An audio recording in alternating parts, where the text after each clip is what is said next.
The most in-depth coverage of the Silver and Black as they set their sights on Las Vegas for 2020. Live from the CBS Sports Radio 1140 studios, it's Silver and Black today. Join the conversation by calling 702-889-5978.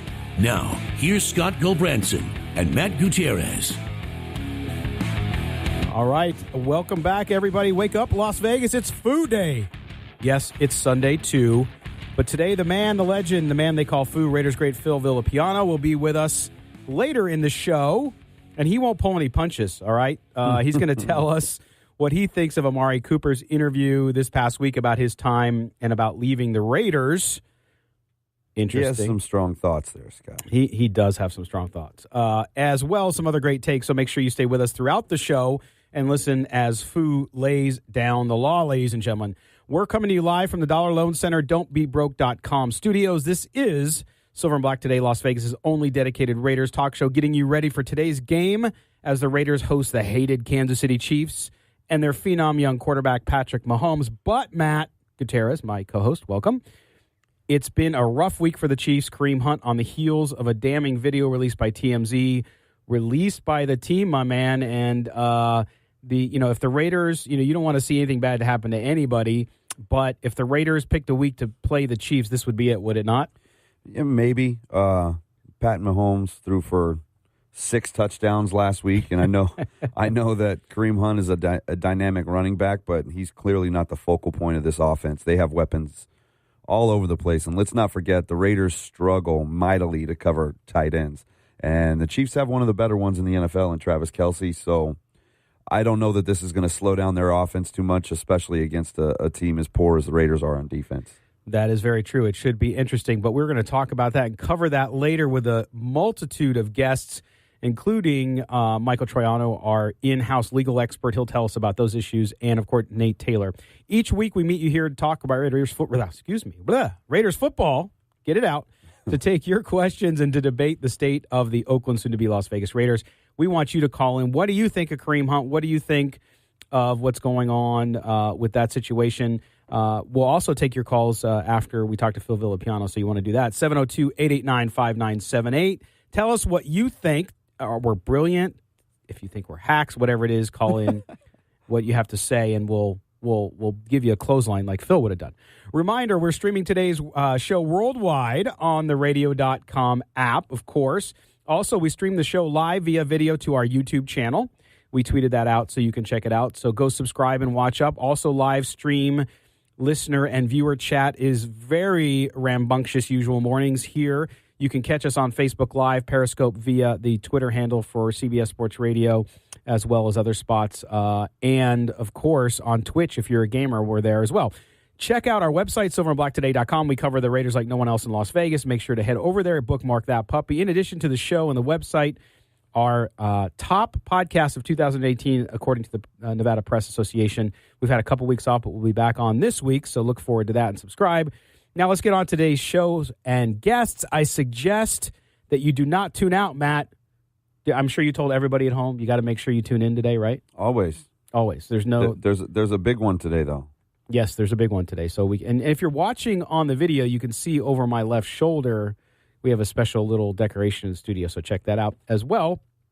In addition, here's what we have going for yet another week. Also, we have a report on the Raiders in the community, another event this week. Pretty cool. In the first hour, our weekly contributor, Vinny Bonsignore from The Athletic Los Angeles, will join us. He'll give us some insight into the NFL's view on the Kareem Hunt release and the NFL's big problem with domestic violence, from this Hunt incident to last week's Reuben Foster release from the 49ers and subsequent signing by the Skins. We'll also ask him about what the players have to say about behind the scenes about this case, and get his take. Oh my gosh. I needed more coffee clearly today. I guess so, man. You need to take the marbles out of your mouth this morning. That's right. And get his take on the high-impact Chiefs moving forward. Also in the first hour, our in-house criminal law expert, Michael Troiano. He's not a judge, but we call him the judge. He'll be here to talk about what's next for Hunt and what his case may mean for the NFL players moving forward, and how even the appearance of domestic violence can ruin a player's career or even for life. Troiano will lay down the law here for us as well. We'll close out the first hour, back to Raiders football, X's and O's, and talk to our NFL senior analyst, Chris Reed, down from Phoenix. He'll talk about rookie interior defensive lineman P.J. Hall and how this talented young player figures in the Raiders' future. So tell us what you have to think about that as well. After the top of the hour, it's not me time, it's not you time, it's FOO time, Raider Nation, the best interview in all football. The poster boy for the rough and tumble 1970s Oakland Raiders, Phil Villapiano, will be with us. He'll tell us his thoughts on everything from the Khalil Mack trade. He has a few things to say about that. Couple. Amari Cooper's interview last week, and he'll be bringing... a few things to say about that, too. A little bit. And he'll have also a story, Matt, about a very special guest that Phil will be bringing to the Oakland Coliseum next week when the Raiders take on the Steelers. I don't want to ruin it for Pretty cool deal, anybody. right? It is a very cool deal. So he'll tell us about that as well. And again, this is our early Hanukkah or Christmas gift for you, which is this Phil Villapiano interview. So make sure you join us, listen to the interview, and bask in the glory that is the FOO Man. Well, we'll focus on today's opponent for the Raiders, the Kansas City Chiefs, and welcome the athletic Kansas City beat writer Nate Taylor. He'll give us the inside scoop on the Hunt bombshell this week and tell us how it might impact today's game. Then we'll close out the show with Matt's wild card segment, and my co-host goes under center for his popular Audible segment. He'll choose a random subject. We'll discuss, we'll debate, we'll argue, we'll agree, whatever it may be. And as always, we take your calls, 702-889-5978. All right, Matt, so we have so much going on today, right? But we also want to talk about, let's start with a positive. We're going to talk about a bunch of negatives with the Kareem Hunt stuff in here in a minute. But we want to talk about a big positive. This week, our correspondent in the field, David Stepanian, attended a Raiders event.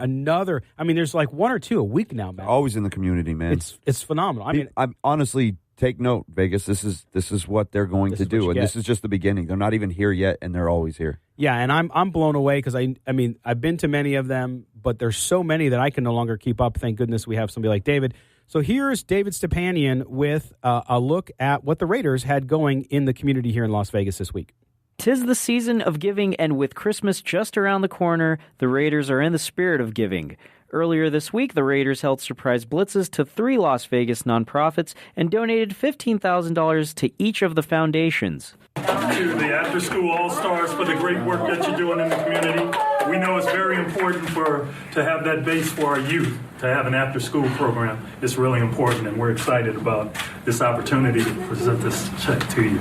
After School All-Stars is an after-school youth program and was also one of the foundations to be surprised by the Raiders' visit. Co-chair Jenna Morton was ecstatic to get the visit from the Silver and Black. We know that the Raiders do participate a lot in the community where they play, and since we are their new home, they're doing that before they even arrive here, and we think that's really cool, and we're thrilled that they've decided to support After School All-Stars, because After School All-Stars supports about 6,000 children per year in 16 Clark County schools with free, comprehensive after-school programming that includes both educational activities and, more importantly, sports and fun. So it's a perfect fit to have the Raiders supporting After School All-Stars because we're sort of sports, fun, kids, community. The check presentation was handled by UNLV alum and former Raider Leo Gray to a very warm response from After School All-Stars. A lot of our kids, after school, they'll leave the campus and then they could end up, getting into things that are negative and a number of things that won't benefit them as they get older. So an after-school program is very important. I remember growing up, we had after-school programs, and they were very important. The communities that had the most problems didn't have after-school programs. So when you have one, it gives a student a vehicle to use in a positive way, instead of being steered in a negative way with some of the other things that go on in various communities. The Raiders also surprised MVP and NYS Nevada during their Giving Tuesday blitzes. For Silver and Black Today, I'm David Stepanian. All right, so there you have it. Thank you to David Stepanian for that report. So again, it's not just a money thing either, Matt. The Raiders and what they're doing in the community really is about showing that when you have an NFL franchise or any pro sports, and we've seen it with the Golden Knights, of course, and their foundation and the great work that they do. That you get this sort of involvement and resources. I mean, again, yes, money, but also the players, the attention that it brings to these important causes. Yeah, if you're a kid, you're in elementary school and you just want to get out there and play, right? You just want to get out there and have fun. You don't think about the money aspect of things. You think about these guys out on the field. You think about that shield. You think about the team, the colors. That's the stuff that excites you. And for the Raiders to get out there in the community and for these kids to see what they represent and how much they're willing to come out and help them, it's such a morale booster, and it's so great for these kids and these programs. And this is what the NFL does, maybe better than any other sports organization out there. I mean, not that the NHL and Major League Baseball and the NBA don't get out and help, but the NFL is so huge. It's the number one sport in America, and every team there's 53-man rosters on these teams with a lot of downtime. And that's not to say these guys don't work their tails off, but it's only a 16-game schedule with 6 months of off-season. No other league has that. These other leagues baseball plays 28 days out of the month. Yeah. Basketball and hockey are playing every other day, every couple of days. The Raiders once a week. Well, and again, the attention it brings when you have an NFL franchise that comes out and does this, it means so much to not only the community and the organizations that benefit, Matt, but most of the time it involves kids. And the fact that you have an NFL player, the impactful nature. I remember as a kid and having baseball players, professional baseball players and basketball players and football players come to my school. It was something that has a long-term impact on you, and you never forget it. Right.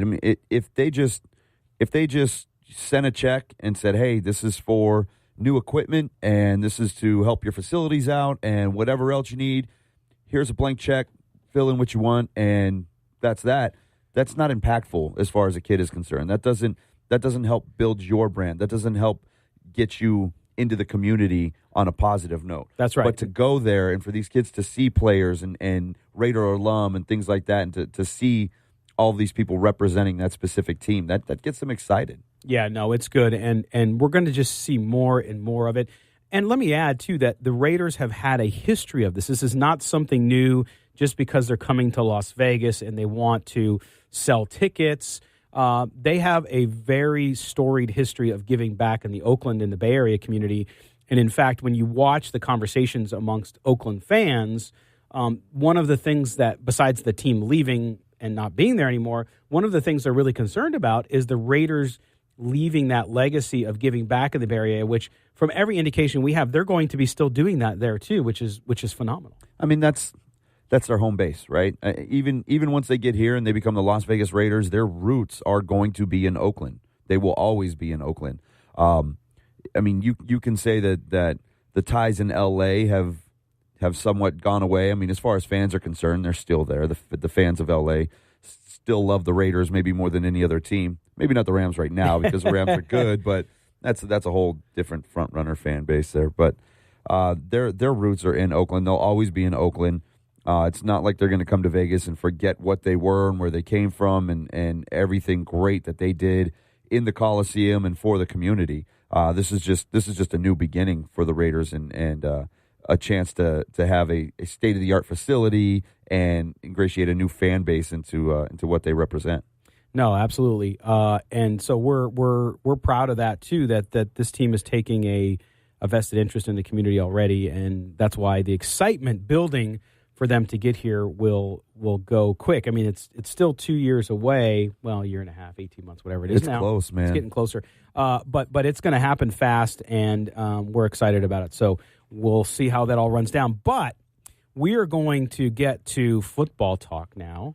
When we come back after the break here in just a minute, we're going to be joined by Vinny Bonsignore from the Athletic Los Angeles, our weekly segment with Vinny. We're going to talk to Vinny, Matt, about the Kareem Hunt situation and since he's connected throughout the league, we're going to get his thoughts and maybe some behind-the-scenes action on what players are saying about this because it really does impact everybody, not just the individual player who took a horrific action, but it'll be interesting to see what he has to say. It's a systemic issue, man. This is a problem that needs to be fixed immediately. It is. All right, well, when we come back, we're going to step aside.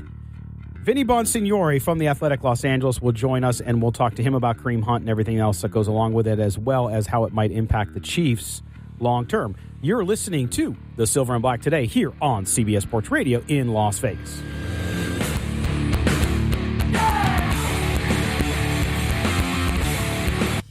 Welcome back, Silver and Black, today here on CBS Sports Radio. Before we get to our guest, I do want to give a shout-out to a close personal friend, mentor, lifelong mentor of mine who's recovering from a little bit of health issue, and that is Coach Jim Bola, who I believe is watching us in Los Angeles right now. Coach, just want to tell you we're thinking about you. Get well soon, as I know you will. You're from Pittsburgh. You're a fighter. And so he'll be probably up running like a marathon here in like 2 hours. Love Coach Bola. Hope you're doing all right, Coach. Yeah, he's watching us as he always does, and is a great guy. So get well, Coach. All right, now we go back out on the newsmaker line, the attorney Michael Troiano newsmaker line, and we are joined, as we are every week, by the Athletic Los Angeles's Vinny Bonsignore. Vinny, how you doing today, buddy? I'm doing good. How are you guys doing? What stadium are you in today?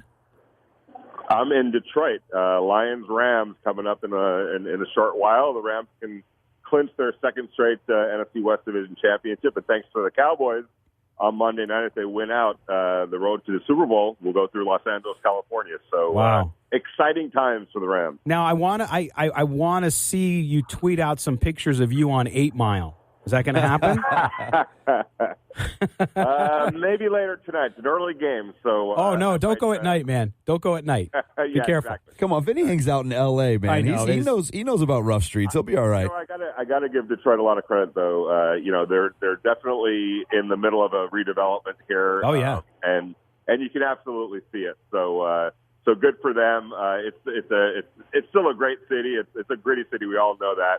But they're putting their best foot forward, and things seem to be turning around for sure. Yeah, that downtown is amazing. All right, Vinny, let's get on to the subject at hand. And because of your connections and your sources throughout the NFL, the talk, I mean, clearly the Raiders are playing the Chiefs today, so it's of interest to begin with. But secondarily, for the entire league, what happened with Kareem Hunt this week? Another example of domestic violence and a player in the NFL. This time, the Kansas City Chiefs were swift with their action, and that was to immediately release Kareem Hunt after the video went public, and they found out that he lied to them initially, I guess, about what happened during the incident, even though it happened back in February. What are the ripple effects? You see, the NFL has such a checkered record on this, Vinny. You know, last week, the Reuben Foster issue didn't seem to be as taken seriously. Yes, he got released by the 49ers, but then picked up by the Redskins, who got criticized.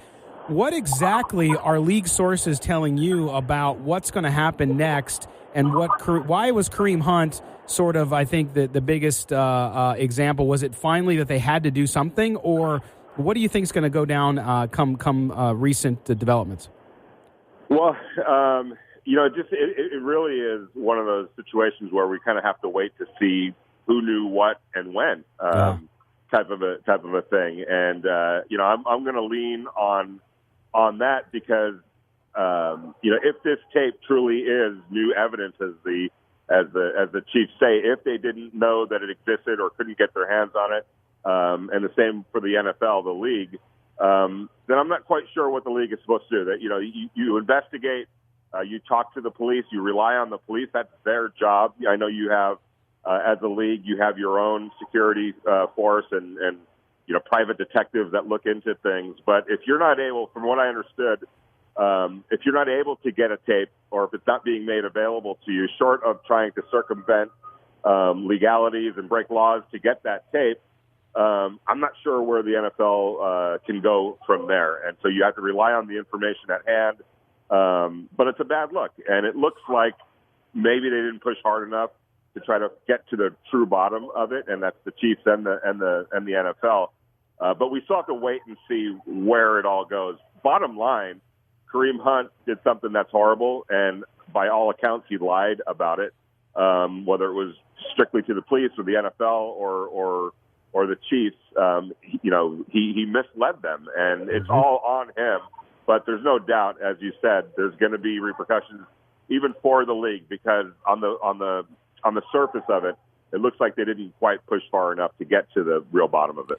Vinny, if you're the NFL, isn't this a case of, as long as people can't see something, we can do our best to hide it, and that's kind of the stance we're going to take? If you go back to Ray Rice, he all but told them what happened. Yeah, if you see that video, this is what you're going to see on it. you're going to see me knocking her out and dragging her out of the elevator. You have the Colin Kaepernick situation where if someone just told you, hey, Kaepernick doesn't like to stand for the anthem and this is why, people probably don't go nuts, but because there's video, they lose their mind. And then you have this situation. You look at Reuben Foster, there's no video, and he keeps getting second chances. This situation with Kareem Hunt, yeah, they investigated but didn't go crazy on it. Then the video comes out, and it's immediately this reaction to it. Is this not a case of just, you know what, if people are gonna see it, and this is the court of public opinion, people can see it. We got to do something. They got to go. Yeah, I mean, it looks like there's definitely a little of that. Did they intentionally hide it? I don't believe that. I don't believe the NFL, knowing especially everything that happened, in the Ray Rice situation. I find it hard to believe that they or the Chiefs would purposely suppress something like that in the hopes that it's not going to come out, because it does come out. It always will come out when there is a tape. I don't know if they necessarily knew that there was a tape or if they weren't allowed to get access to that tape. And then what do you do in that situation? Well, you have to obviously talk to the player. You obviously talk to the people that are involved. You rely on the police to do their job. And where's the police in all of this? There was never any, charges that were pressed against Kareem Hunt. By all indications, they looked into it. They investigated. That's what the police do. So a little bit of this is on the police. But no, I don't think that at this point the NFL would, or the Chiefs, knowing the Hunt family and how they operate, that they would purposely suppress key information just to be able to make sure a player stays available. Well, again, we're talking to Vinny Bonsignore from the Athletic Los Angeles, and we're going to be talking to Nate Taylor, your colleague from Kansas City, later on about that too, Vinny. But here's the question I have for you too: being around the players and knowing the culture of the NFL, because Matt, before the show we were discussing, and Matt said, "Hey, there's this culture amongst guys. You know, you become this professional athlete, and you can't be shown up. It doesn't matter if it's by somebody on the street or whatever." But then again, I've also sat through, in some previous work I've done, Vinny, I've sat through some of those NFL sessions that they give players during training camp about how to stay out of trouble and all that kind of stuff. What do players tell you off the record about the pervasiveness of this and what they know and what they feel about the things that happen off the field? Well, I mean, one thing that I would always advise to everyone, fans, whoever, you're talking about a group of 53 guys that are on an active roster and about 10 other, practice squad players. So 70-some-odd players on every team, okay? And then you times that by 32. When you're talking about those type of numbers, you're going to get, some guys like a Kareem Hunt who don't handle things well. But overwhelmingly, you get most guys that do handle it well. And what always bothers me, and I know it bothers other players, or just players, is that, when one guy steps out and does something wrong, it casts a bad light on the entirety of the league. And that just isn't the case. It really isn't the case, or we would be hearing about this on an almost daily basis. So, I would advise that the vast majority do know how to handle themselves and wouldn't put themselves in that situation. And if they are in that type of situation, would know how to handle it accordingly. But when you are in a numbers game, there's going to be a guy here or two, unfortunately, that doesn't handle it correctly. And Kareem Hunt obviously was in that situation. No, Rice was in that situation. Yeah. So, well, I was going to say, Vinny, he could have very easily walked away. I mean, I think that, and we all get in heat of passion and stuff like that. I get that. He had a choice, right? Yeah, there. He had a choice, exactly, and he made a bad one. With a minute and a half or so that we have left, Vinny, how does this, the Raiders play the Chiefs later this afternoon in Oakland, how is this going to impact? I mean, the Chiefs are rolling, right? Them and the Rams and the Saints, the top three teams in the NFL. How does this impact them? What do you think is going to happen for the Chiefs losing this player? Well, I mean, you're talking about, arguably a top three running back in the NFL. He led the league in rushing last year. It's a huge loss. Now, they do have, they're pretty well prepared, at least on a short-term basis, with Spencer Ware to deal with it. But he's not Kareem Hunt, and very few people are. So, I mean, I guess if there's one coach who can make up for a loss offensively, it's Andy Reid. But this is a loss that's going to reverberate for them for a while, and it couldn't have happened at a worse time, obviously, with one more month left in the season and then the playoffs. But, the bottom line is Kareem Hunt really, messed with the Chiefs on this. And he did. It's his doing and his lying, and I feel bad for the team, but this is on him. Well, and that's the thing, Vinny, right? And you ended this segment perfectly, which is not only does it impact him negatively, but the impact it has on not only his teammates, but the entire organization. Vinny Bonsignore from The Athletic in Los Angeles. Vinny, we'll talk to you next week. All right, guys, have a good one. All right, when we come back, we will be joined by attorney Michael Troiano, who'll go through the legal ramifications of the Kareem Hunt issue. You're listening to Silver and Black today on CBS Sports Radio 1140.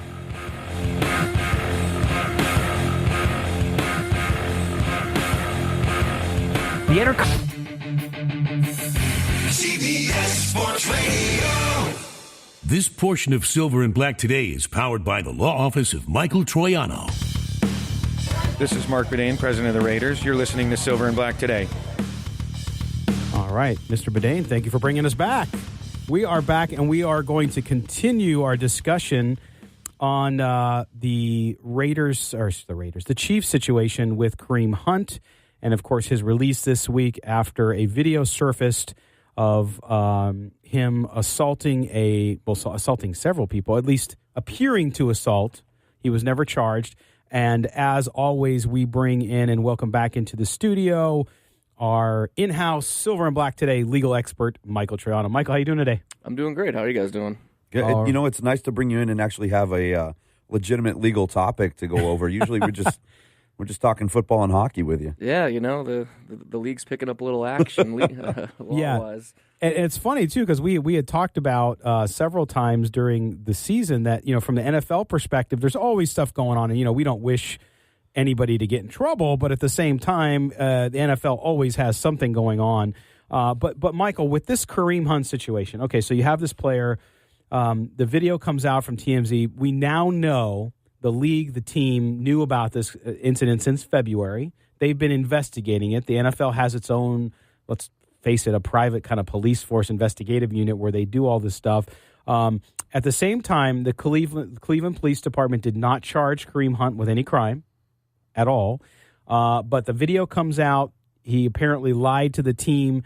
From a legal perspective, with no charges filed, does that usually happen because there's no one who wants to press them, because the police can't prove any wrongdoing? What usually happens in a situation where you see something like this? Well, as everyone knows, the story is really fresh, and news has literally been coming out as I was walking in the studio about what the league has done. But as far as that perspective, as why or why not the decision is made to file charges from a police standpoint, it's a lot of things. I watched the video of that girl.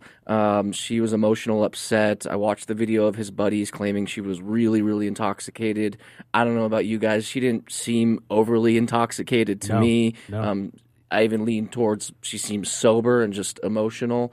But maybe she had a change of heart later, decided not to press charges. But at least here in Las Vegas, that's not necessarily the decision of the alleged victim. Now, of course, they want to take their point of view and get some of their input. But at the same time, if there's a video of an assault, which there is, that's all they need. So I'm very confused based on the evidence and why they did not file any charges. It's clearly an assault, clearly saw a battery, and I know there's allegations that she made racial slurs, and there's no proof of it, but let's just assume that's true. As horrible as that is, no matter how disgusting of a word or language or attitude we use towards each other, that cannot rise to violence, especially in the video we saw there. Tiny woman, large man, no matter what grotesque thing she may or may not have said to him at some point, it's not going to lead to that. And who knows if it even occurred? And he goes further and kicks her while she's down. Literally, I know.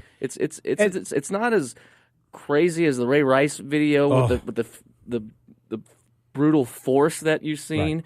But it just shows such a lack of maturity, understanding of who you are, where you are, situational awareness. I mean, they use that term on the football field all the time. Yes. He sure was lacking it there. I asked Vinny the question about that video and whether or not the NFL was aware of the video. It's hard to believe that this is the first time anybody has seen the video. I don't know how TMZ keeps coming up with these things, but how is it that this video can be out there and the NFL doesn't have it or authorities don't have it? And like you mentioned, no charges were pressed at all when you have this damning evidence in front of you. Well, it's my understanding the police have it or had it, if there's a crime that's alleged, they have the power to get that from the hotel.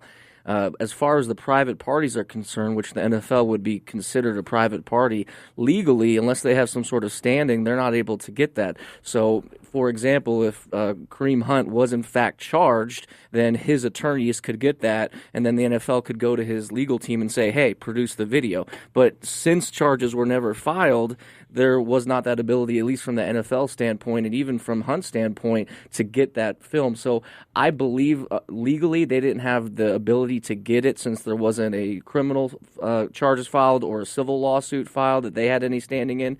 But it's the NFL. Let's give me a break. I mean, they got ways to get it. If TMZ can get it, but they can't get it, I don't buy it. Right. We're talking to our in-house criminal defense attorney, our legal expert, Michael Troiano. So, Michael, you talked about, I mean, look, we deplore any violence, any domestic violence. For all of us here on this show, it's never acceptable in any format. I do, from the very few legal classes I took as a journalism student, believe it or not, I had to take some legal classes. Let's blow the dust off of those books. Yeah, that's right.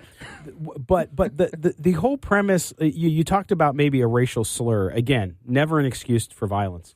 But what is the fighting words principle when it comes to legal? I know there's some, if someone verbally does something to you, you can, what is that? Is there, because I heard that mentioned a couple times in the news around this incident, but that's never an excuse to resort to violence, correct? No matter if it's a man or a woman. Well, it's not necessarily the exact words that are used. It just comes down to what a reasonable person would do. Okay. In that sort of situation. So if you're in a supermarket and somebody bumps your cart and you just say, excuse me, and they tell you to screw off, that's not enough to justify a fight. But if you're in the supermarket and you bump into someone, you say, excuse me, and the guy starts coming towards you and, hands raised, I would say reasonably enough, if you can convince a jury or if the videotape is there, hopefully to show this guy was coming on top of me. You don't need to wait to actually be physically assaulted or touched. So you just got to put yourself in a position that in this country you can defend yourself. It just depends on the level that it rises to. So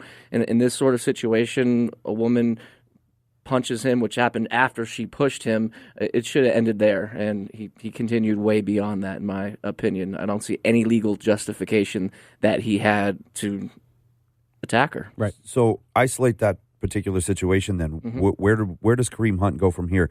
What are the charges going to be levied against him? What are the ramifications going to be? Is he going to see another day in the NFL? Ooh, okay, loaded question there as far as the NFL. Let's start from the beginning. I can't imagine that the police aren't going to have the pressure, because this happened in Cleveland, correct? Correct. Right. So the incident happened in Cleveland. I can't imagine now that it's seen the light of day that the district attorney, sheriffs, all those people that are going to be involved, phones and emails aren't lighting up saying what's going on. So I'd be pretty surprised if charges aren't eventually filed against him. We don't have the whole story, but just based upon the video, you have a misdemeanor assault, you have a misdemeanor battery. It looks as if when she's kind of thrown against their wall through the buddy that he pushes to, that she hits her head. I mean, I can't say with 100% certainty I saw that, but I watched it a couple times. It looked like her face went right into that wall, honestly. I mean, that was pretty violent. And when she kind of got back up, she staggered and held her head there. So I'd imagine, even if the tape isn't extremely clear, that she's going to testify to that. So if she can prove or show that there is what we call here in Nevada substantial bodily harm, which can be a broken hand, a broken wrist, it could be prolonged physical pain or headaches. It's a very broad term here in Nevada. If they have similar laws there in Ohio, specifically in that area in Cleveland, they could jumped up those charges from misdemeanor battery to felony battery, so it would be battery with substantial bodily harm. And it sounds from the story they didn't know each other prior to this, so I don't see a quote-unquote domestic relationship, so I doubt domestic violence charges are going to be coming against him, but assault, battery. And there's also an issue with the cell phone that he or one of his friends took possession of it. That could be coercion. If the DA really wanted to get creative, it's probably a stretch. I don't think they'd get it. They could say it's kidnapping. By simply taking the phone. There's a little bit more to that, though. So, Michael, people keep calling this domestic violence, I think, because it's male and female. Mm-hmm. But in reality, it doesn't. It's just violence. It's assault and battery, correct? Correct. In order for it to be domestic violence, there has to be established a domestic relationship. Okay. So that has to be any blood relative, your wife, your husband, someone that you're in a dating relationship with. So I don't believe there's any allegations or proof at this time that those two were engaged in anything prior or even that evening. But let's just assume they did hook up that evening. That's not going to rise to the level of a domestic relationship. Okay. So, but for the intents and purposes of the NFL, where you've had issues of men and women and violence, I think it lumps in together. That's why they're calling it domestic violence, even though it's assault and battery. Now, from the standpoint of, and Matt talked about it earlier, video here is amazing, right? Just like the Ray Rice situation. Reuben Foster gets arrested in Tampa for domestic violence, but there's no video. Mm-hmm. There was outcry, but this one is much more serious. How is this changing criminal law for you and others with video just everywhere these days? Well, any law in and of itself is a big change. We have cameras everywhere, and now more and more jurisdictions have body cameras on their video. So one of the videos that we saw, not to transition back to Hunt, but the one video we saw in there where he was interviewing the friends and Kareem and the alleged victim, I noticed in there in the top corner there's a little yellow triangle. That's evidence.com, and that's not accessible to the public. That's usually only accessible to law enforcement, attorneys. I know when I view it, my name comes up on the screen for those purposes that they don't want attorneys handing over or selling information to TMZ. Sure. I know that if an attorney was to hand that information over, that very likely they're going to be in trouble with the state bar and potentially criminal charges. Wow. Whoever did release it was smart enough to block the officers' faces, because that's a whole problem in and of itself. But back to what you were saying, I think it's very helpful in a lot of situations, because as I've stated before, it's not like TV in the movies. Not every single person that walks into my office did what has been told. Yeah, and it is nice to finally have proof, especially in those situations where they're just throwing everything against the wall at my client, and then we play the tape and it's a completely different story. And on the other hand, sometimes it can be helpful for right? the defense, Clear things up. when it's your client may have done some of the things, but they don't necessarily know mental health issues, intoxication, drug use, and you sit them down and you show the video, and then we say, okay, how can we fix this problem, instead of their position before where it's all made up, it's all lies, because we've all been there. The adrenaline's flowing, whatever it may be, and we don't necessarily recall how things occurred, and we don't always have a video to go back and check it out. All right. Well, Michael Troiano, criminal defense attorney here in Las Vegas, TroianoVegasLaw.com. Make sure you check it out. Thanks, as always, for coming in and clearing everything up for us. Thanks. Everyone have a good football Sunday. All right. When we come back, we'll talk to Chris Reed about P.J. Hall and how he's progressing for the Raiders here on the Silver and Black Today on CBS Sports Radio, 1140 a.m.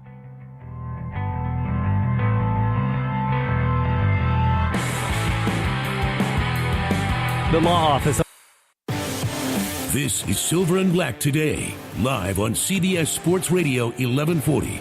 Here's your host, Scott Gulbranson. All right, welcome back to Silver and Black Today here on CBS Sports Radio. Thank you again to attorney Michael Troiano for coming in and getting all legal with us, Matt. I mean, it's not the most fun thing in the world to talk about when you're talking football, but it happens, brother. Well, the thing that sucks most about it is the fact that we have to talk about something that's on that level. I mean, you don't ever want to see a woman being beaten by a man like that. I mean, it's just it's ridiculous that this continues to happen. And we keep going back to the Reuben Foster deal. And like we were talking to Michael before we came back on air, it's all about the video. I mean, the reason that Reuben Foster is being picked up by the Washington Redskins and keeps getting chance after chance after chance with his very checkered past and the constant violence in his life is because we haven't actually seen it happen. Let one video come out of Reuben Foster doing anything to this woman, and that's a wrap. He's done. Well, they will cut ties with him immediately on every level, just like they did with Ray Rice and just like they have with Kareem Hunt. But there's no video, so it's almost as though they can kind of brush it aside. Maybe you'll forget about it. Oh, yeah. Because you didn't actually see it happen. Well, and then it brings up the point, and I don't want anybody to construe this as me making any kind of excuses or feeling sorry for somebody who made a poor choice, a really bad choice. But, Reuben Foster, you're right. There is a track record of incident after incident after incident. Kareem Hunt, apparently this is the first one. Now, this morning we're hearing from Ian Schefter that there might be, or Ian Rappaport, One of those guys. One of those guys. They're one guy. Aren't they one guy? No. That there might have been another incident with a man where he hit somebody in the face. So maybe there is more than one. But in today's society, it's almost like one incident. Doesn't matter what it is. If it's drunk driving, if it's abuse, whatever, it's like you're done. Yeah. And so I don't know. In football and professional sports is one thing, and life is another. This type of stuff probably happens to a lot of folks. All right. Well, we'll continue to talk about that later on when we welcome in our friend from the Athletic in Kansas City and talk about that as well. But listen, we are now going to talk P.J. Hall and the Oakland Raiders, and we bring in our senior NFL analyst here at Silver and Black today, and that is Chris Reed. Chris, how you doing today, buddy? No, pretty good, buddy. All right, so P.J. Hall, the Raiders' defense has just been brutal for the most of the year when you look at it from a totality, Chris. But there are really bright spots. We all know about Maurice Hurst. He gets a lot of attention. He's even up for voting for the Pro Bowl. P.J. Hall is a guy that was surprising to many where he got drafted so early for being a small school guy and a smaller stature guy, even though he's very, very strong. What about P.J. Hall have we seen in 2018, Chris, that gives us hope that this guy is going to be a long-term part of the Raiders rebuild? Well, it certainly looked at the beginning like it was another swing and a miss in the second round, on the defensive line. At least that's how it kind of looked from the fans. But P.J. Hall is really the main thing going on with him right now is explosiveness and the way that they can line him up anywhere on that defensive line. Do you think P.J. Hall is an every down type lineman? And you just mentioned his explosiveness. Is this a guy that instead of having to be an every down guy, can kind of get into the rotation and be used more as a specialist to really just get after the quarterback, use those strengths that he has? I think, and I said this to Scott a couple of weeks ago, I think he's one of the more heady guys on that defense. He really seems to understand the game of football and positioning maybe better than anybody on that line. Yeah, I mean, that'll really get answered early in next season with an off season and the strength and conditioning program. Because I mean, rookies come in and they're definitely behind the eight ball from a physical standpoint. And he does get moved around in the run sometimes, but hopefully he can grow into a guy that you can stick inside in base or even on third down. So, Chris, one of the things, too, is, you see defenses in the NFL adjust to spread offenses, and linemen have to play outside to kind of combat all of the motions and outside runs and all that kind of stuff. How is he well fitted for that part of the game as well, playing on the Raiders' defense? Just his size and his speed together, because, I mean, we all know football is more of a drag race, than any kind of a marathon. It's 0 to 110 because despite what my math instructor said, that is the max and minimum effort, that comes on every play. But you can stick him outside, and at 310 pounds, no tight end's going to be able to handle him in a run game, and he has the speed to get inside on him and get to the quarterback.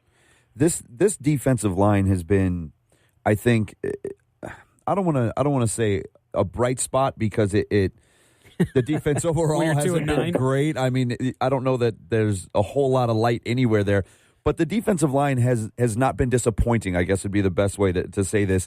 And they catch so much heat, the Raiders do, for missing on draft picks and things of that nature. But to bring in Mo Hurst and to bring in P.J. Hall and to see what kind of production these guys have, and Scott mentioned them being building blocks, what kind of depth do you see this line having with guys like that on the forefront? And they just activated Justin Ellis coming back now. You still have Vanderdoes in there. Do you think that these young guys are going to be sustainable and, like Scott said, be the building blocks?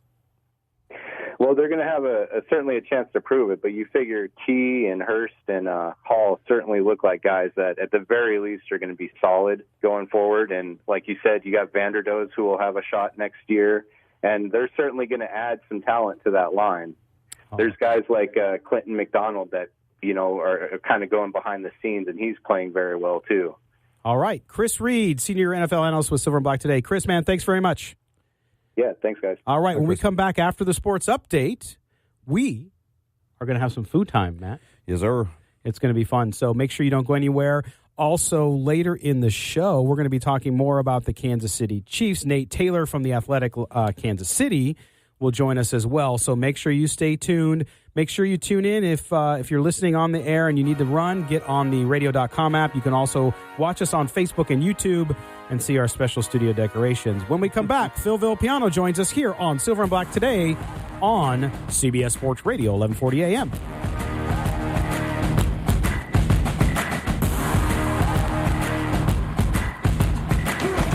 Cubs bench coach Brandon Hyde will interview for the Orioles managerial vacancy. Peter Gammons reports that Diamondbacks director of player personnel Mike Bell will also interview. This is Justin Shackle. Listen to CBS Sports Radio on SiriusXM, SiriusXM 206.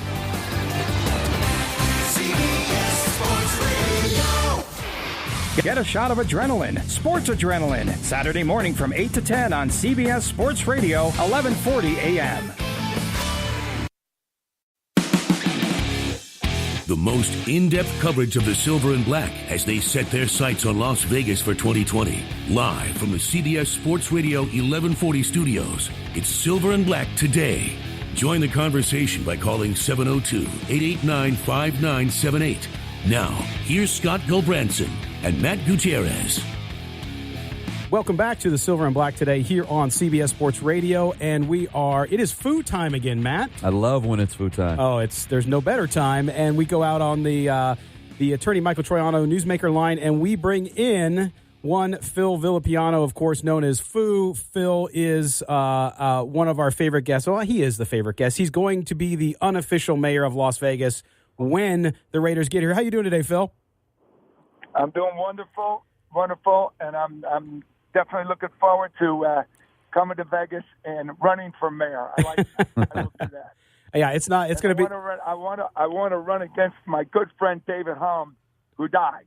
Yeah. So, who was the real mayor of Las Vegas? Yes, a great guy. He's missed here in the community. A jewel for Las Vegas, and of course Bishop Gorman grad, and a great Raider and a great teammate. I know.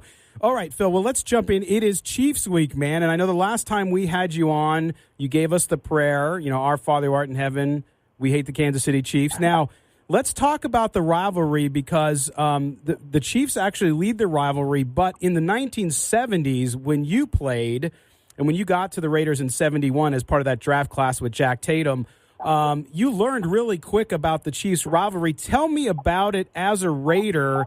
What was it about the Chiefs that created that rivalry for you guys? Well, it started before I got there, and I was very, very happy, as was Jack Tatum, to be rookies in 71 when the things were hot. And it was the Raiders and the Chiefs. And, you look at first two Super Bowls was the Chiefs. Oh, no, the first Super Bowl was the Chiefs. Second Super Bowl was the Raiders. So these were whoever's going to get to the Super Bowl had to go through either Oakland or KC. So, that started it, who's the best. And then it got nasty. They had a defense just same as the Raiders that it was nasty. And the coaches hated each other. The owners hated each other. I mean, everything about it was created this perfect rivalry. And I just happened to walk into it, and I got there the year after Ben Davidson spears Otis Taylor after the play's over, and somehow or another the Raiders got the benefit, even though Ben was totally wrong for doing that. We got the ball, and we won the game, and they hated us even more. So I remember preparing for the very first Chiefs game, and we were going to Kansas City, and I didn't realize that at that time somebody's. I mean, talk about old-fashioned. Both teams were on the same side of the field. Oh yeah, the benches, and Madden grabs me before the game, and he says, "Phil, you don't go near that bench." Because it was just the way it was. I mean, there could be a fight at any second, and everybody hated each other. And that's what you talk about going into the NFL, and I love the NFL because it's black and white. Best guys play, the toughest guys win. I love all that. And then we're, going against the Chiefs. That's the way it was, man. Hey, yeah. Phil, we know we know today's NFL is a little different when it comes to rivalries because you have so many relationships off the field now. Where if you look at guys like Marshawn Lynch and Marcus Peters, going back to this Chiefs-Raiders rivalry of the last couple of years, and they both grew up in Oakland. They're great friends off the field, and it seems to take a little bit away from that rivalry. But then when you get these two teams on the field, you go back to Derek Carr's very first win as a Raider. They were 0-10 Thursday Night Football against the Chiefs, and they somehow find a way to beat a team that's fighting for a playoff spot. How much different do you feel that it is today for these rivalries as far as that bad blood is concerned? Well, it's a little harder, I think, today to really hate a team. I mean, there's not that many guys that are on the same team for that many years to build up a real good hatred. Like, we had the same defense for 9 years with Oakland. And, boy, it can fester inside of you. So maybe a little bit different nowadays, but I know these Raiders that are going to be, playing in Oakland this week, this year. Remember back to last year, they pulled that giant upset, as you said. The referees gave them like 3 downs to get it into the end zone. That was the craziest finish I ever saw. But, hey, we won the game. It can happen again. I tell everybody that wants to listen, NFL players, the guy behind you is just as good as you are. So any given day, with a good game plan, you can beat a team. So you're coming into Oakland. Maybe it's the last year in Oakland. Maybe it's not. Maybe the last time the Chiefs ever show up at the Coliseum. Mm-hmm. So let's hate them, and let's hate them good, and let's hope our guys go out with a good game plan, and get the ball downfield, and also nail them. Defense, just nail them, play nasty. Who cares? We're not going anywhere this year. No, let's try and ruin it for them. And Phil, I still think we could get you out there. I think they need a little bit of 41 in the huddle there to get them moving. But let's move on to a little bit of current news as well. As you saw during this week, Amari Cooper was traded to the Cowboys, and Amari Cooper kind of came out this week and said, "Listen, I wasn't being used properly in Oakland by John Gruden, and now I feel like I'm playing with more passion in Dallas." As a former player, as a former Raider, a lifelong Raider, how do you feel about what he had to say? Well, I guarantee if I was still playing and we were playing Dallas next year, that guy would have a problem coming over the middle because Jack Tatum and myself and George Atkinson would annihilate that guy if they're talking like that. That's a punk talking. That is a little sissy. He's getting into the Lynn Swan type personality. Hey, he couldn't catch a ball on third down. I wanted him off the team last year. I thought it was a great move when Gruden got rid of him this year because he didn't perform for the Raiders and catching a football not being used properly. Your job is to catch the ball. Catch the ball, jerk. As far as I'm concerned, this guy is I really, really enjoyed him and Carr saying they were going to be together all these years. But when he started dropping the ball, get him out of here. And you talked about... I just told you before, football is black. NFL football is black and white.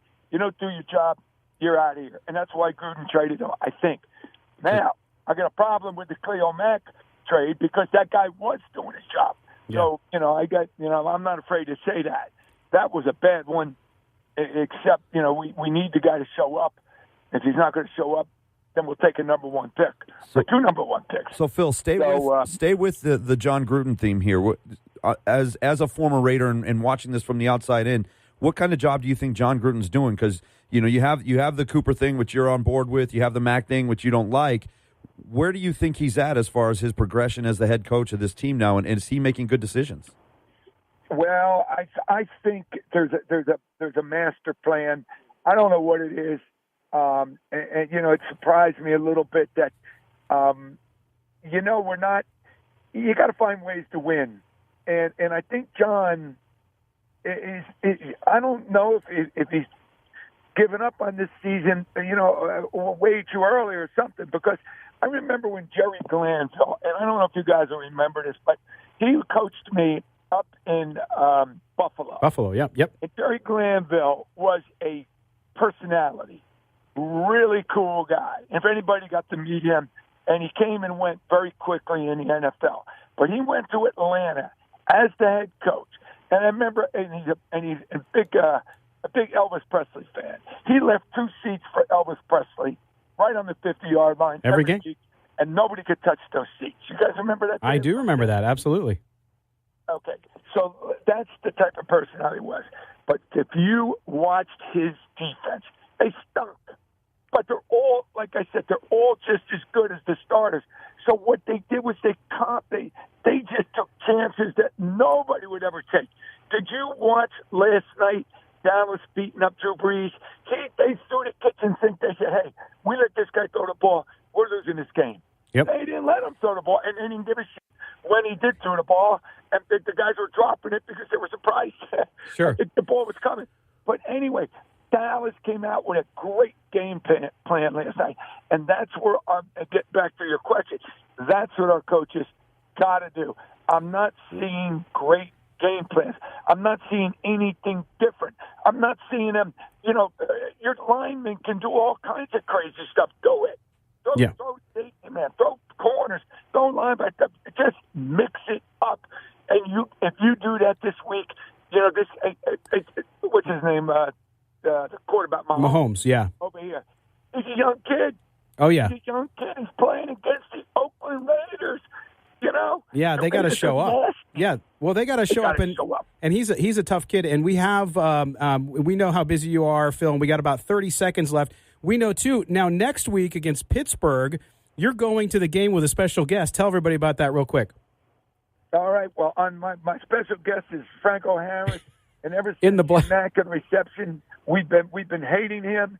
I've hated him for many, many years. We finally got to be buddies. We're Italians from New Jersey, and on his bucket list is to see a game as a spectator in Oakland. So Franco and I are going to be in the black hole. That's cool, in the parking lot. That's We're cool. going to go all around. We're going to have a great time next day. Franco's coming with me as a guest. Now, Phil, you will become the president of the United States if you can get him to paint his face silver and black. I don't know if I'll ever get that done, but we're going to have a lot of fun next week. And anybody who's listening, look for us and come give him a rouse him up a little bit. All right, Phil Villapiano, Raider great. Phil, thanks as always for spending time with us. Okay, you guys, call me anytime. All right, Phil Villapiano, who should also be in the Hall of Fame. Check out their Facebook page. We'll give you that address when we get back. You're listening to Silver and Black today here on CBS Sports Radio, 1140 a.m.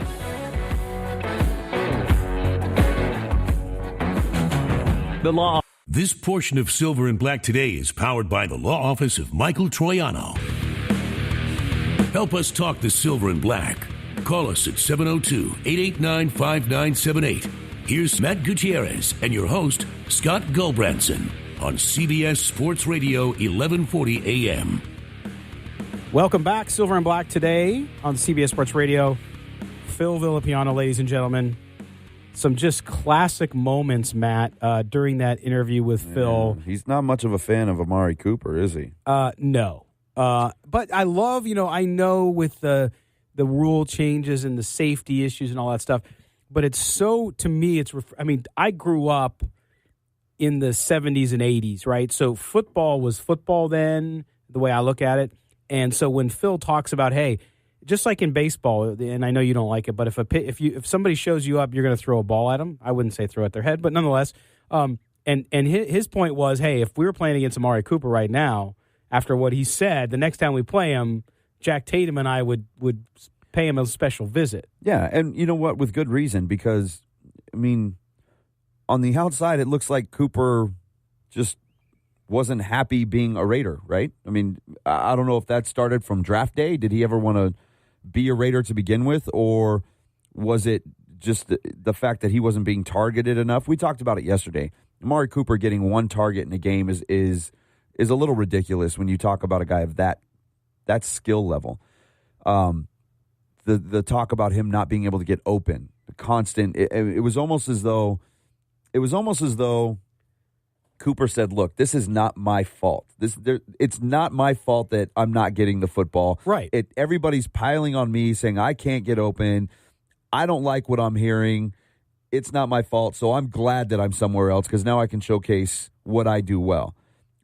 But you can't come out and throw your teammates under the bus like that because now he's saying essentially, hey, Carr can't get the job done. Right. And you know what? It was not all Amari Cooper's fault in Oakland.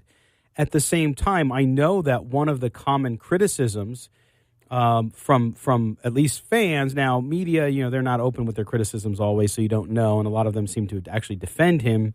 But a lot of it seems to be that he was not passionate, right? He just didn't have. Now, that goes back 2 years. That's not just this year. You can understand why guys would be upset this year. He's a very quiet guy overall. Which is fine. You can be a quiet leader. One of my favorite Dallas. Exactly. He's yelling on the sideline. One of my favorite athletes, as you know, of all time, Tony Gwynn, quiet leader. Led by performance, was not the screaming guy, and that's okay. But he also was passionate. You could see it in his work ethic. I don't know Amari Cooper's work ethic, but I do know what we saw on the field. And you're right. The NFL is a small club. And so when you throw guys under the bus, even read between the lines under the bus, it's not good overall. I think it's not a good look for a player. It's a bad look. And guys like Phil who, eat, sleep, drink, breathe the Raiders, silver and black, it's in his blood. They take this as a slight against their brothers. I mean, this is a guy who was supposed to rep the silver and black, and he talked about how great it was to hear Coop and Carr talking about, we want to play together for our entire career, and that's what you want to hear. But then he goes somewhere else, and instead of being gracious in his departure and saying, you know what, I enjoyed my time in Oakland, this is a new beginning for me, I'm going to go out and prove what I can do, he, again, threw guys under the bus, whether it's read between the lines, like you said, or it's cut and dry. It's him saying, you know what, I really didn't like being a Raider. Right. I didn't have fun there. I wasn't happy there. I'm glad I'm out of there. Let me go do something else now.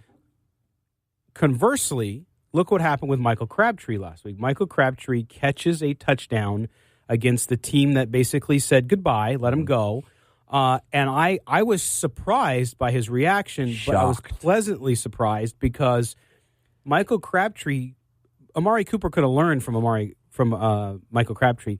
Because you know what? Even inside, if you're saying, F you, look what I did, you should have never let me go, that whole kind of I'm going to get my old team back, that's all fine. But what did Michael Crabtree? Michael Crabtree took the high road and looked like a rose. Yeah. Right? I was I shouldn't have been surprised. I have a friend that is inside the Raiders organization, and I ask him a lot about players and what their temperaments are like. He's around them all the time. And he would always tell me, man, Crabtree is a cool cat. Like, he is just a cool cat. And he comes off as kind of a salty guy and maybe standoffish a bit. Competitive. Yeah, maybe a lot like James Neal was here in Vegas with the Knights, where he is just kind of a surly guy, not overly excited to talk to members of the media or things like that. But he constantly told me about what a cool dude Crabtree was.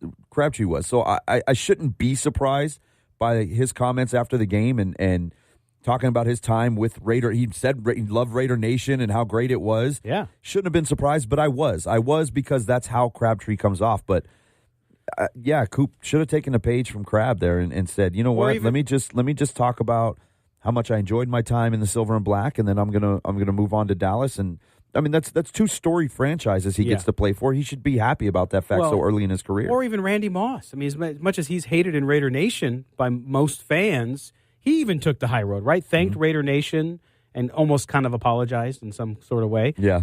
And so it's disappointing that Amari Cooper had to handle that way, but Phil's words for him, including punk and all that kind of stuff, I love, because that's just like I said. I mean, I'm sure if Phil could rewind and play football again right now, he would love to go out there and hit.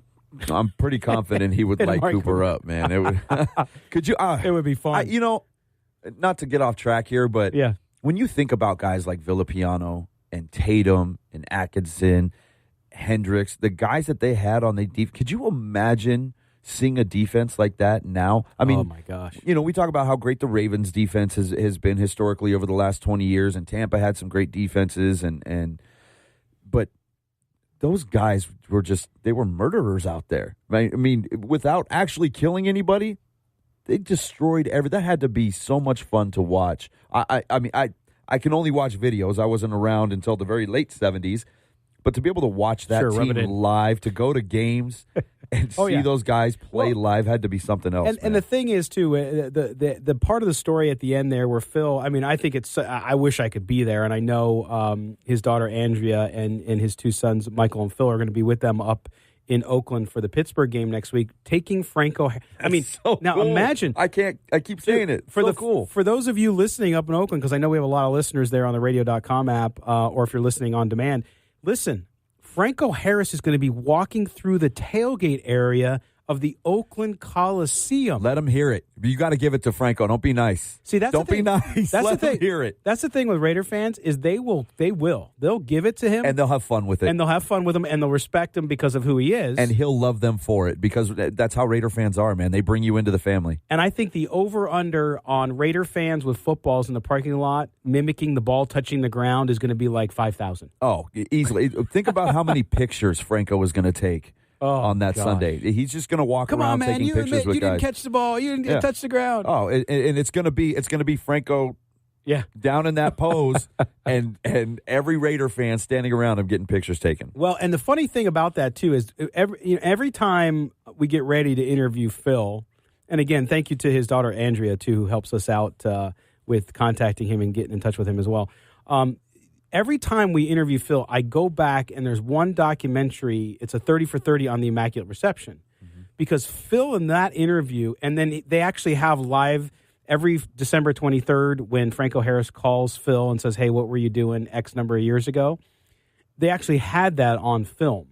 And, man, it just gets you pumped up to interview Phil. But it's amazing. And I think it was one of the guys, one of the journalists, I forgot which one, came on and said, hey, listen. The answer to this mystery always will be there is no answer. It's a mystery because that's what the lore of the NFL. Now, I think Phil's point about the clip is absolutely dead on. I don't know whether the ball touched the ground or not, but he did get clipped. Yep. There's no question. Yep. And maybe before Christmas we can get him at least via recording to talk about it because it's amazing how that game lives on and Franco Harris being in the black hole. Imagine that. Man, I want to be up there just to see him strolling around that parking lot, and I'm telling you, he's going to have so much fun out there because I said he's never experienced it. Yeah, and I said, don't be nice, Raider Nation. Like, don't be nice to him, and I don't mean don't be go out and go after him, things like that. But let him hear it. Let him hear about the immaculate deception, as Raider fans like to call it, not reception, deception. And have fun with it because you know he enjoys it. Villapiano and him have become great friends over the years. They enjoy it. I mean, when it's all said and done, it's a football game, right? And people forget that Franco is also Italian. He's half Italian, so they share that whole Jersey Italian thing is really special, which is funny. All right, well, listen, when we come back, we're going to talk a little more about the Raiders and Chiefs and what's happening there. We're also going to talk to Nate Taylor, who's a little bit delayed. We're going to have him on in the final segment due to some breaking news. Kareem Hunt has granted an interview, correct? Yeah, I guess he's given an interview or is about to give an interview. I'm not 100% sure of the details. Yeah. But, Nate's gonna fill us in on that. He'll fill us in on that. We'll also talk more about the Chiefs and the Raiders matchup. You're listening to the Silver and Black today here on CBS Sports Radio, 1140 a.m.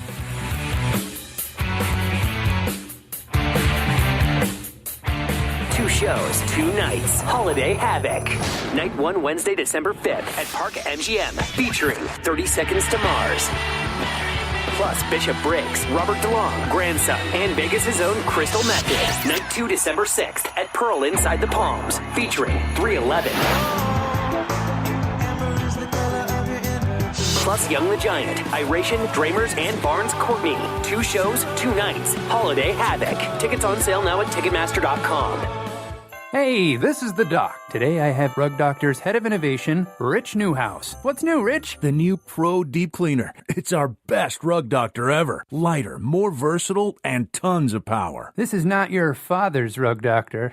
No, this is my mother's Rug Doctor. She can deep clean her carpets, furniture, but her favorite thing is the brush velocity created by the Twin Tech motors. Now I know where you get it from, Rich. Get your home guests ready for the holiday season. Rent a Rug Doctor today at your local grocer.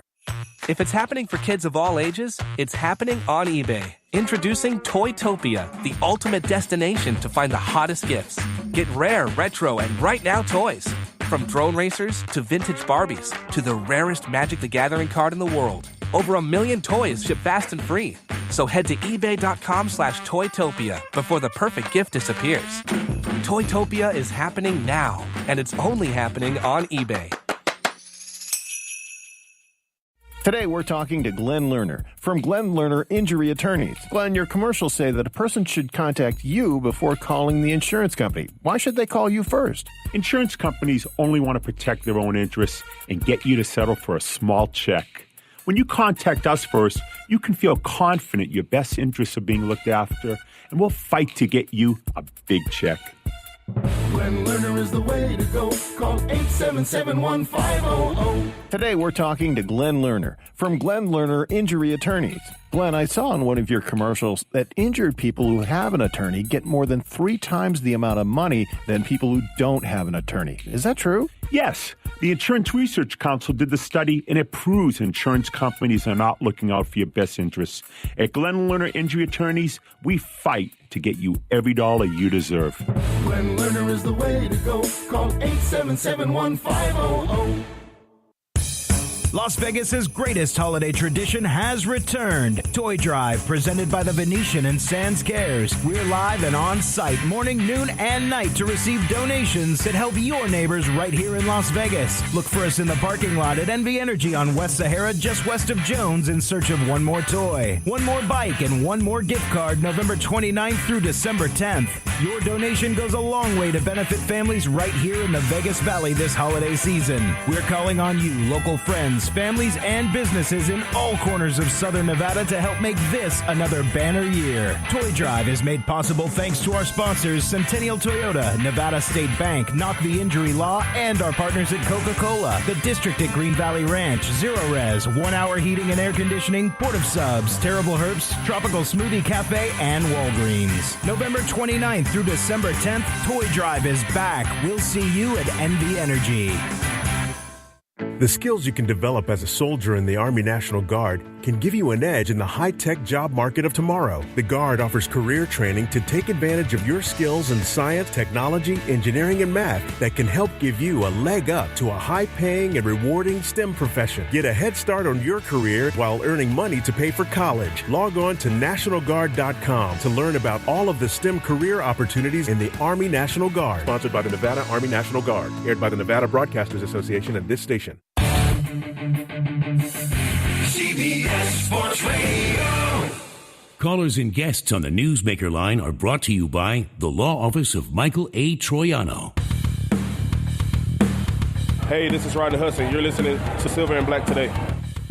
All right, Mr. Hudson, you're going to have a big day today. And when I mean that, I mean you're going to have to run block your big tail off. Welcome back, Silver and Black today. You're on CBS Radio. Run block for who? Your Doug boy? Martin. Your Doug boy? Martin. Hey, Doug Martin's had a couple good weeks, man. I know we Has joke. he even broke 100 yards yet? No, because I mean, a couple big weeks by whose standards? Well, 100 yards rushing or 100 yards total offense? Rushing. Well, that's not at the NFL He's a anymore. running back. Like the guy we've been talking about, Kareem Hunt, who's now led the league in rushing last season. He did. But if you look at his dual threat, it's catching. Martin leads the league in bicep to height ratio. Bicep to height ratio, absolutely. The muscle hamster.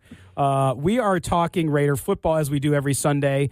Quick shout out to our friend Ed Marshall in Alaska, who is doing okay after the big earthquake up there. Not everyone fared as well, but a shout out to him and his family and everybody up in Alaska, who we actually have some listeners up there, which is nice. That's crazy to me that we have people listening in Alaska. Yes. Well, Ed's got a place here in Vegas too, so he's like a Vegas guy. I feel like I feel like Alaska doesn't even have internet yet. Yeah. I know that they do, but here comes Alaska seems like such another world. Hey Ed, you tweet at McIntyre. Don't tweet at me. Matt's the one who said it. Lots of oil up there. I know that. I know that. Don't at me, bro. But we're going to talk about the Kansas City Chiefs. One last personal thing I have to say. And I talked about Coach Bola, who's listening to us and doing well after some health issues. Another friend and just a jewel in our community runs the Nevada Donor Network, and that is, of course, Simon Keith, former UNLV soccer player, the first professional athlete to play with a heart transplant. Unfortunately, Simon is now in need of a heart and kidney transplant for a second time. Wow. We found out this week. And Simon is a beautiful human being. He's got a great family, does so much in our community, and has always been a good friend to me and someone that, again, makes the community here and has had such an impact in organ donation. And so we're sending our thoughts and prayers out to him in San Diego as he awaits that transplant, and hopefully that happens soon. Unfortunately, it has to happen because someone loses their life, but that's what organ donation is about. So if you're not an organ donor, please consider it. I am one, and you should too. You can save a life by doing that. All right, now let's get into the Kansas City Chiefs. Matt, this game, I want to find a way to say I could see the Raiders winning it.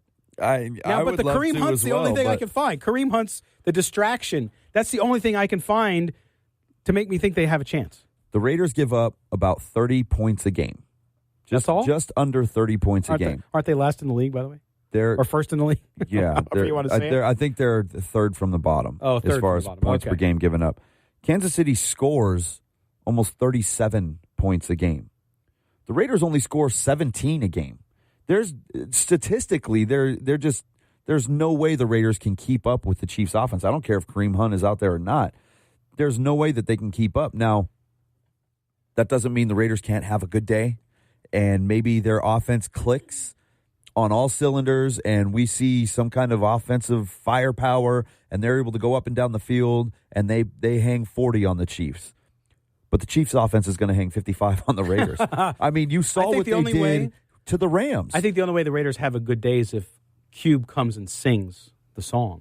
I think if he comes and sings the songs during the Chiefs' offensive possessions and they're more interested in Cube than they are running their offense, maybe. But there's no way. I mean, again, the last time the Chiefs were on the field, they were playing in L.A. against the Rams, who the Rams have a good defense. Not as great as we all thought it was going to be, but they have a good defense. They can get after the quarterback. They can force turnovers, which they did, and they still scored 52 against the Rams in a crazy loss.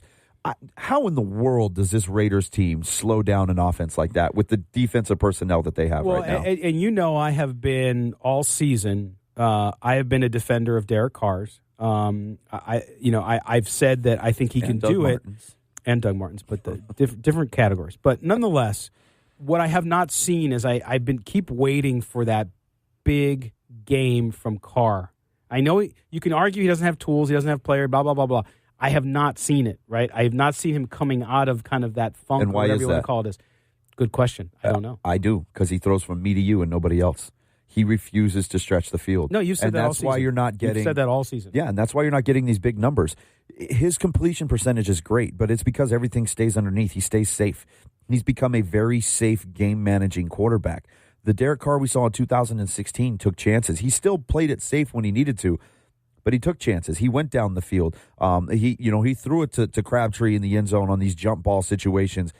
He tried to go down the middle with Cooper and let him just take off with the ball. They opened up their offense and allowed Carr to really use that big arm that he has. Carr has a really good deep ball, but he's not using it at all. And we've seen the film. We've seen guys running around out there wide open, or at the very least in positions where they can make a play on a ball, and Carr doesn't even look their direction anymore. Everything is underneath and everything is safe. And the problem with that is to be able to generate a lot of yards and a lot of points with an offense like that, you have to go on these 10 to 12 play drives that cover 75 yards and do it consistently throughout the game. And the Raiders don't have that type of offense. They don't have that type of personnel to be able to sustain these long drives, drive after drive after drive. No, and when they do establish the run in the short spurts that they don't pay it off by going deep and getting that pass. Right. So I agree with you there. Now, if you look at that, that's obviously what they have to look in the mirror and say, okay, what are we going to do or not do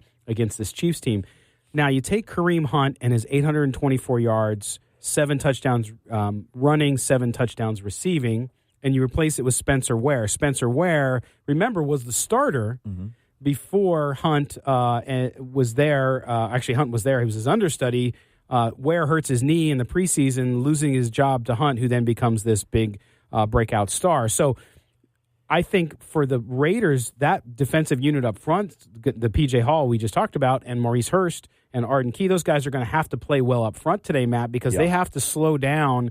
Now, Ware does not have the playmaking ability that Hunt has, but Ware is very consistent. He can catch the ball and he can run the ball like Hunt.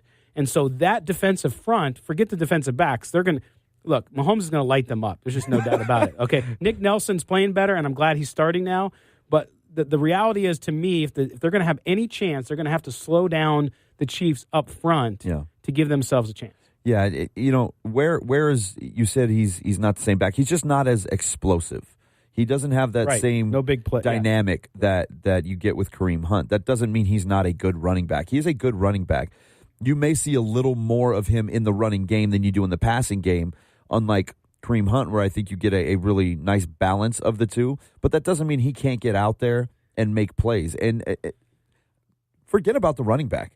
I'm telling you, Travis Kelce is going to destroy this team today. He always beats up on the Raiders. He's a really good tight end. We know that. Raiders have to see him twice a year. It's going to be him or year. Tyreek Hill because you got to double him. Well, yeah, Hill's, man. You forgot about him, didn't you? It's not that I forgot about him, but every time I think about him, I think about every huge play that he has against the Raiders, and it's pretty much every time he's on the field against them. But Travis Kelce, you saw Gruden freak out in the press conference last week about 74 yards to a tight end. Oh. What do you think Kelsey's going to do out there? Yeah. I mean, it's going to get ugly because the Raiders don't have answers for all of these weapons. No, and that, to me, that's the big issue. You'd like to say, listen, it's a rivalry game, and so that means we're going to have, unexpected things can happen. Anything can happen. Any given Sunday stuff in the NFL, and while that's true, I just, the way this team's going and things are happening, what I'm looking for out of the Raiders today, to be frank with you, Matt, is just good plays in spots. Like, see a Nick Nelson make a nice play. See a Garyon Conley make a nice play. See a P.J. Hall, Maurice Hurst. See somebody like that. See a Marcel Aitman, when he does get the ball, catch the ball this week, unlike last week. So, to me, I just want to see, and I want to see them establish the run. I'd like to see that offensive line do something, even if they gave good pass protection last week, it wasn't taken advantage of. Like, we watched some of that film. He's just not. But he take those shots. No, he's not taking those shots. But that's what I want to see from them today. And Ed from Alaska said, Matt, it's right. I can throw the ball 3 yards and I'll do it for less money. With his prediction of 54-17 is the final score. Man, I mean, honestly, that 54, I have no argument with that. I mean, it's just. Now I do expect the Raiders, honestly, to maybe you might see the best from the Raiders that you've seen in the last month, probably. Could be. They've been gone for 2 weeks. They only have a couple of games left in the Coliseum, maybe ever. And this is that rivalry. The Chiefs and Raiders is a humongous rivalry. Not just for the Chiefs. Everybody hates the Raiders. It's always Raider week for everybody. But as far as the Raiders are concerned, the Chiefs are the only team in the division that owns a winning record against them. Correct. The Chargers and the Broncos aren't even close. No. As much success as they've had in the last 15 years, they're not even close. The Chiefs own the Raiders. Yeah, this is their rivalry 9 games. Game. They have a 9-game lead in the overall series. And you know what? I think for the Raiders, they need to come out strong. You say that, but at the end of the day, the Raiders' issue has been the second half all year long. Minus pretty much been anything 104. outside of the first drive of both halves. 104-point differential in the second half is just brutal. I mean, it's ungodly. All right, when we come back, we're going to try to get Nate Taylor on. He's had breaking news, obviously, in Kansas City with Kareem Hunt talking to the media today. But we'll try to reach out to him. You're listening to Silver and Black today here on CBS Sports Radio, 1140.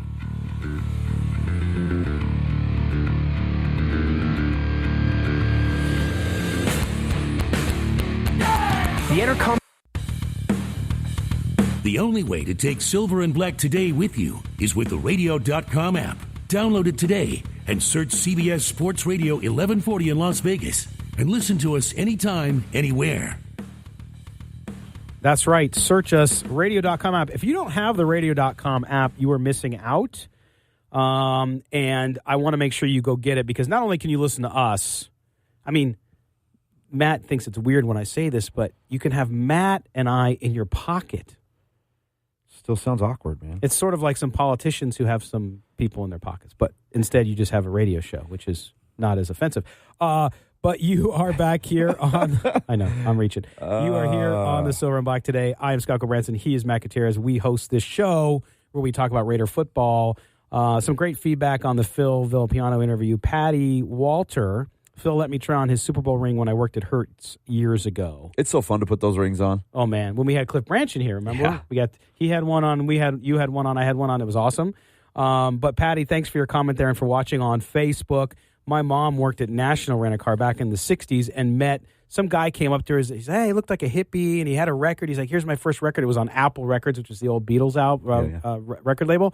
It was James Taylor, like his first album. So funny stuff happens. Everybody has to rent cars. But anyway, we are back here. We are talking. We're waiting on Nate Taylor, who may or may not join us. He just texted and said he's going to be calling now. So okay, so we're going to bring Nate Taylor from the Athletic. Busy. He's a little busy. Yeah. Nate Taylor from The Athletic in Kansas City. He covers the Kansas City Chiefs, so you can imagine the kind of week that Nate Taylor has had. But we're going to get him on the phone here in a second. He'll update us on the latest with Kareem Hunt, which has been the topic du jour in the NFL this year. So we're going to get him here on the air as well to talk about the whole situation. I think we have him here. Nate, you there? Yes, I'm here. How are you guys? Good. Hey. How you doing, man? Doing well. You little busy out there, huh? You have some late breaking news going on? Yeah, exactly. Yeah, I mean, it's unfortunate. It's tragic, and who's to say any of us saw this coming, even when we knew the incident way back in February. Yeah, and that's the thing. Hey, Nate, it's Scott Branson here, Silver and Black today. That's the thing is, when something like this happens, nobody takes any joy in seeing a young man make a poor decision that impacts his career, impacts his team, impacts an organization, and frankly, let's face it, impacts a city. I lived in Kansas City. I know how hardcore Chiefs fans are and how much they love their team and how every year when they do well, they're always waiting for that shoe to drop. It seems like it has again. But what's the latest? I mean, we've seen Kareem now come out and apologize. What are we hearing today, and what are you working on? Yeah, so my understanding is that, there were some things that I wonder if there were some things that were not sort of agreed upon that he wouldn't talk about. But he did say he was sorry. I think the big overarching thing is that he showed some remorse, some level of shame. And the idea is that he actually said he would say sorry to the woman, which how many times have we come across, at least in sports, politics, or whatever, where they're like, well, what would you say to the victim? And they're like, I don't know. I wouldn't say anything. And so he's on the right path as of now. It's just, will he stay on it? Will a team take a risk? What will his suspension be, which could be anywhere between 6 to 10 games, as far as I'm thinking, based on both incidents, both in February and in June. So that's where we are now. And look, this team has to play a game against the Lakers, albeit they're tanking, where it's just going to be a unique environment that you could not have foreseen. And you lose one of your best players on the team. Like, that's got to have a trickle effect that we aren't sure what it's going to be come January. And Nate, I wanted to ask you about the Chiefs' reaction, because as soon as the video came out, they were very quick to send Kareem Hunt home, and then within just a few hours, he was off of the team. How much of this has to do with the horrible situation a few years ago with Javon Belcher, the Kansas City linebacker who committed suicide there at the facility? Is it just a case of, we can't even afford to have this even hanging around us at this point? We need to cut ties immediately because we've been down this road and we can't do that again.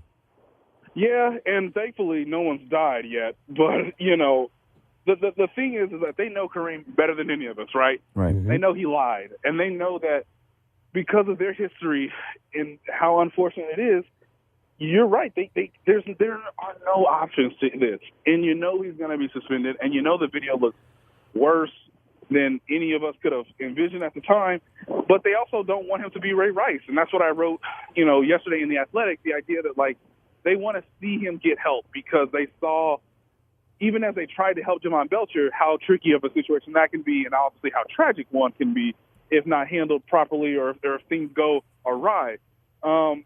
I respect that Kareem went out today and at least said some things. Now, he could have said them better. He could have answered more questions. ESPN could have given it more time to really, dive deeper into, his issues. But for the Chiefs, you're trying to be an upstanding organization in a league that is full of embarrassments when it comes to, things off the field. Oh, yeah. And now you're tied to them again. So the only way to absolve yourself or to move on is to literally, end his contract. Well, Nate, and I think most folks are applauding what the Chiefs did, as painful as it was from the talent level perspective. But was there, from your sources and everyone you're talking to there, was there any counterpoint of view on how to handle it, or was it always from Hunt all the way down, we got to do this right away?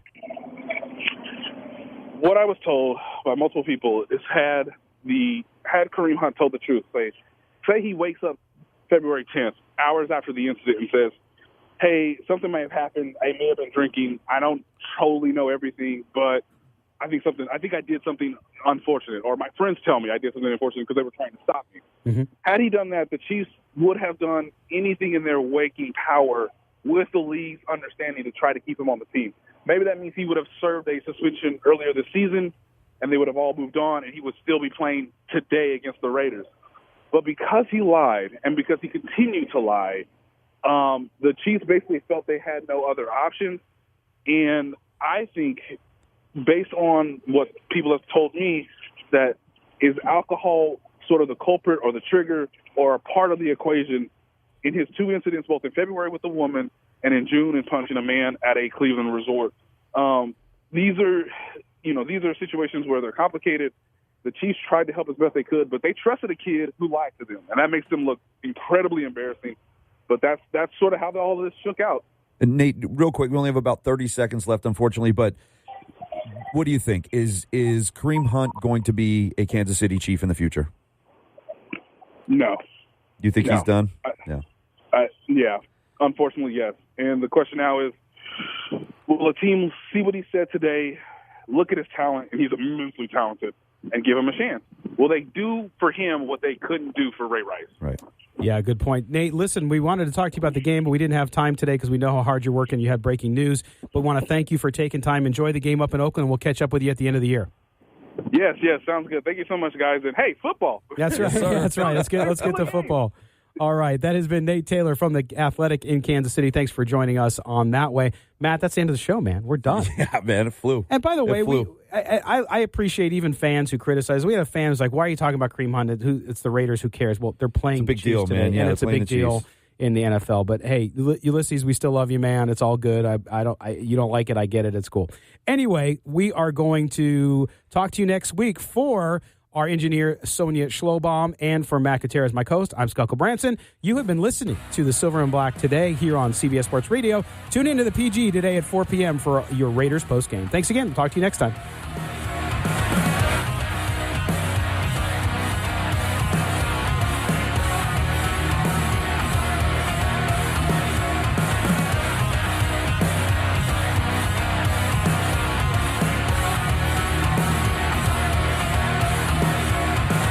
Two shows